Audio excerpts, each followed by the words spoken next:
The thing you mentioned before about like how Snape was like had a crush on Lily, Yeah. and like that crush was clearly very obsessive. And Snape is a very complex character. Like we don't know if he's actually a good person, or we don't know if he only does good deeds when it comes down to Lily and his like obsessiveness with Lily. And it's more subtle in the books. At the end, you still don't know 100% if he's like actually a good dude or not. Exactly, and it's like this obsessive love. Do we consider that as like sweet and cute, or is that actually like evil? Is that a bad trait to have? He's only doing good things when it comes down to her. I know a little bit about what happens in the books. There's a part where he calls her a mudblood. He I don't know if he calls her a mudblood. It's like he's going into the Gryffindor the pass the the fat lady the pass through the tunnel, and like he utters it. It says that he uttered mudblood, but like is it toward her? I'm not sure if he uttered it toward her. There was a part where like he was like knocked down or something, and then Lily tried to help her, and then they said, "Oh, you need help from her." It's like, I don't need help from that mud Oh blood. yeah. But this was beforehand. This was when Harry's looking into his memories. And there's a part where he says like Alan Rickman. But like there's a moment where he goes into the fat lady's passage, and he utters the word mudblood, and she hears that, and she's like, "What's that?" And it's like, "Nani?" Like, Nani? Yeah. So I'm not sure if that was intended for her or for someone else. It would appear as if it's intended for her. I mean, this completely seriously. I think Snape's an incel. Oh, yeah. That's the way, or he's so nice guy syndrome with her, where he's like everything's completely fine until she starts dating a dude. Then all of a sudden it's like, then all of a sudden it's like, oh my god, sicko mode.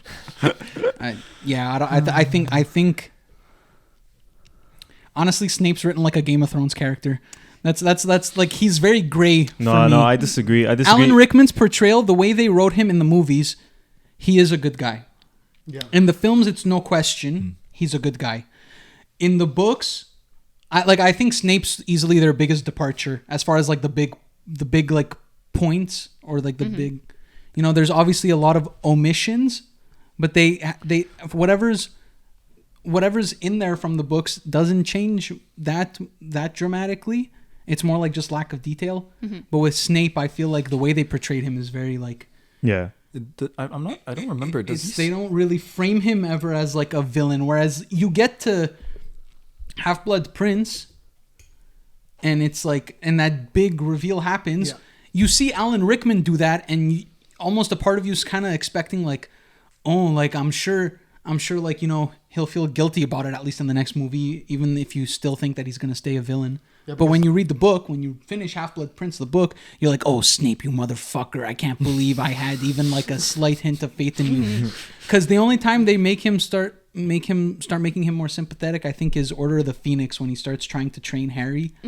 So you see it's a bit there. His definition of sympathetic, though. He was still like he's still an asshole. But I mean, like, that's where you start seeing him as human a bit more. Because all the other books, he's just like, oh, evil teacher douchebag.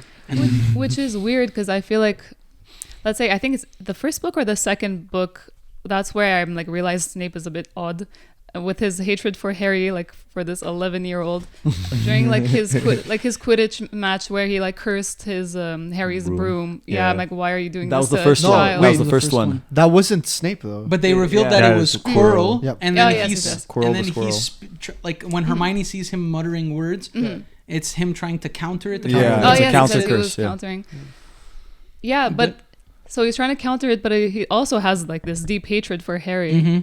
So like in his books, he's just such a great character and very complex the whole time. You're just trying to understand if he's actually a good person, because he has the ability to be good and evil. He's so powerful. Yeah, because on the one hand, he's being a complete asshole to the kids, but then on the other hand, it's like, oh, he's like Dumbledore's like right-hand man. I remember this very interesting scene. It was during the fight between McGonagall and Snape in the what was it, the Great Hall? Yeah. And when McGonagall's like shooting her spells at him, there's a part where he redirects the spell and hits the 2 Death Eaters behind him, and knocks them out.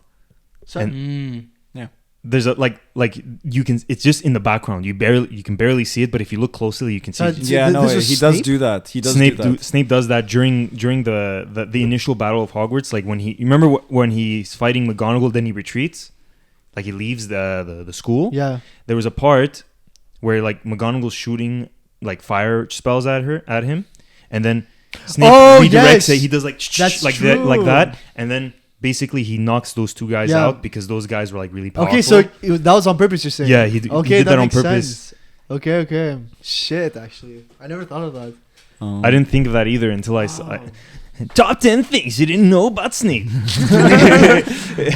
It was like a short. It was like, did you know this about Harry Potter and the Deathly Hallows?